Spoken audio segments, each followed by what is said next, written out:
ঈদের দিনটা ব্যস্ততায় কাটলেও ঈদের দ্বিতীয় দিনটা অনেক মজা করেছিলাম। তো কোথায় গিয়েছিলাম, কি খেয়েছিলাম আর কেমন কেটেছিল সব কিছুই থাকছে আজকের এই ব্লগে। So hello everyone, this is Priya. Welcome to my page and welcome to my beautiful life. ঈদের আগে থেকেই প্ল্যান করা ছিল যে আমরা ঈদের দ্বিতীয় দিন কোথাও ঘুরতে যাব, যেহেতু ঈদের দিন একটু ব্যস্ত থাকবো তাই। তো যে কথা সেই কাজ, আমরা বেরিয়ে পড়লাম। আমি, যারা আর আফরা ছিলাম।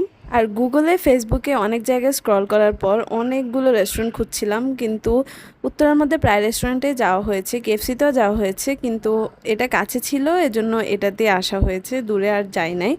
তো আমরা গিয়েছিলাম উত্তরা ৩ নম্বর সেক্টরের জসীমউদ্দিনের কেএফসি আউটলেটে।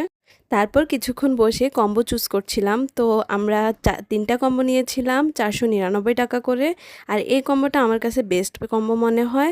2টা অপশান ছিল, তো এখান থেকে একটা অপশান আমি চুজ করি। এখানে থাকে একটা বার্গার, তারপরে ফ্রেঞ্চ ফ্রাইজ, চিকেন ফ্রাই